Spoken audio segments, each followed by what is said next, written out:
Hey guys, Lunar Spire 1127 here, bringing you Bleach Chapter 521, Piggy Party. So the chapter begins with Renji and Ichigo falling down towards the next palace.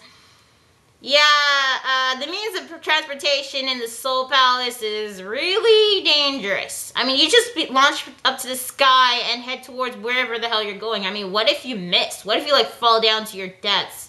That's very unfortunate. I mean, couldn't the Soul King, try to figure out a different way, a different ways to be transported from one palace to another, not like some sort of fashion, like one of those test your weight games in a carnival? I guess not. Anyway, yeah, while they're falling down, it seems that Cone has managed to escape from Squad 12 once again and has, stowed away with Ichigo and to the Kirin Palace. So, then Cone decides to turn into the massive Cone with steroids.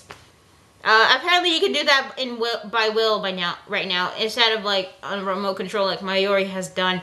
I don't know why Cone is with them. I guess there is more to it than we don't know, but yeah, we actually learned about that. So Cone has been used as a cushion for both Ichigo and Renji. And apparently, Cone decided to hitch a ride because, well, he thought, they're going to Hot Springs, so he figured why not join them. So then they're greeted by Hikifune, and it turns out that they're at her palace called the Gaton Den. In other words, the Sleeping Pig Palace. Now, according to what we've learned about her, Hikifune is the king of grains or cereal from if you're going to read Manga Panda's translation, but it seems because she involves with food. So Hikifune takes Ichigo, Renji, and Cone to her palace, and she starts cooking for them both these huge amounts of food. And yeah, and of course Ichigo and Renji were a bit reluctant at first, but since they're incredibly hungry, they decide, what the hell, and they start eating. And that's basically the majority of this chapter. Ichigo and Renji stuffing their faces. Toriko, this is not. But I will admit, the Gaton Palace seems like a pretty good paradise. It could be like a paradise for Toriko, and Luffy, and Naruto, and Choji, and Goku, and Vegeta, and I guess whoever else has a massive appetite. That's all I could possibly think of at the moment. They start stuffing their faces. Hell, even Renji started eating worms because apparently in Hikifune's palace, even the food that looks disgusting, tastes really good. Now, don't worry. I mean, even though the majority of this chapter was involved with eating, we do get to learn a little bit more about the Soul Palace and the Soul Kings themselves. So that's a good thing, right? So, while they're eating, Ichigo feels a bit guilty that they're just, eating and, relaxing while the others are preparing and training for the next battle. However, Renji says that it's okay because they came here because they're injured and they have to be healed for the upcoming battle. So there was no problem with regaining their health by, relaxing in a hot spring and eating.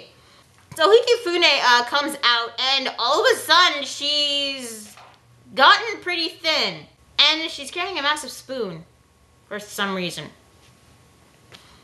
Yeah, so it was kind of unexpected. Last time we saw Hikifune, she was a bit, chubby. And then all of a sudden when she comes out, she looks thin. And and Ichigo, Renji, and Cone, they're all incredibly shocked. They're like, who the hell are you? I thought that was kind of funny. But we actually learned, why, she went from chubby to skinny. Apparently, she uses all of her Ryatsu to cook all this food. And because of this, she becomes incredibly thin. So in order to regain her Ryatsu, she has to keep eating. She has to keep eating. That's why she was fat. Because when she's fat, or chubby, whichever you want to call it, she's full of Ryatsu. And when she uses all that Ryatsu, she becomes thin and pretty. I don't know, I guess Hikifune is a special case when it comes to Shinigami. Now we actually get to learn more about her. Since we know that she was a former member of Squad 12, apparently she was the one that created the artificial soul, the Kikongan, which means she created Kon, of course. That was why, and because of this, the Soul King thought this was a huge contribution to Soul Society, which was why she became a member of Squad 0. Apparently, to become a member of Squad 0, you have to contribute something to Soul Society, something that will become a part of Soul Society's history. So I guess for Tenjiro's case, he contributed the healing hot springs, which is why he became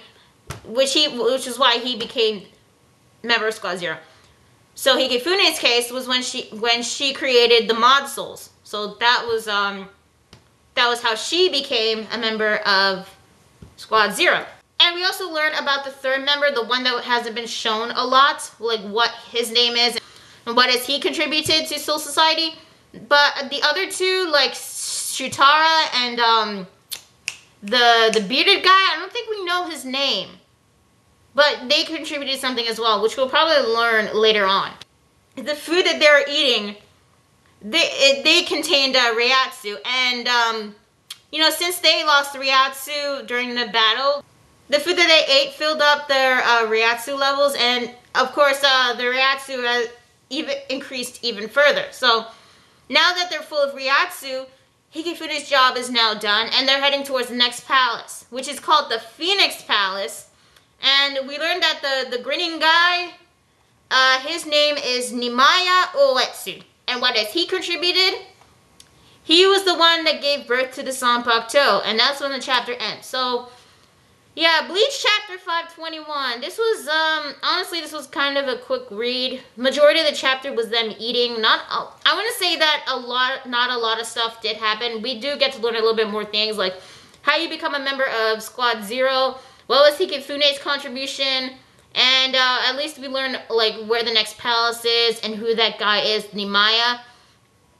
Apparently Nimaya was the one that created the Zanpakuto, which is one thing I don't understand, because I thought, like when you're born a Shinigami, the Zanpakuto manifests inside you. So how did this guy create, was he like the very first Shinigami that had his own Zanpakuto?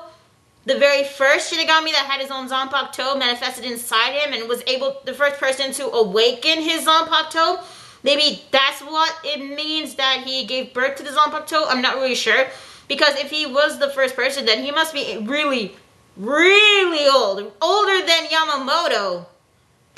So I'm not really sure. Maybe next week's chapter, maybe in 522 we'll probably learn more about Nimaya and the origins of the Zanpakuto. Maybe when they get to the next palace. Apparently, according to Hikifune, he's incredibly dangerous. So it looks like that Renji and Ichigo might fight off against Nimaya, or Nimaya will try to get them to bond more with their Zanpakuto spirits. Renji with Zabimaru and Ichigo with Zangetsu. Which, come to think of it, ever since Ichigo regained his Shinigami powers, we haven't seen Zangetsu at all. I mean, the last time we saw him was in his Bankai form when Ichigo fought against Aizen. So maybe, and hopefully in the next chapter or in the next 2 chapters, we might get to see Zangetsu again. Maybe they have to fight against their Zanpakuto spirits again. I'm not really sure, but I hopefully whatever Nimaya is going to get Ichigo and Renji to do, hopefully it'll probably involve with their Zanpakuto, and hopefully with their Zanpakuto spirits, so we get to see them again. But I'm guessing that Nimaya might repair Tensa Zangetsu. Well, no, not repair him, but make a copy of Tensa Zangetsu or something. I'm not really sure. But hopefully we'll get to learn more about this guy in the next chapter or 2. So for this chapter, this one was okay. I mean, there was some important things that did happen, but the majority of the chapter was just Ichigo and Renji stuffing their faces. Toriko, this is not So overall, this was an okay chapter. So that's Bleach chapter 521. I'm Lunar Spiral 27, and I'll see you guys later. Bye.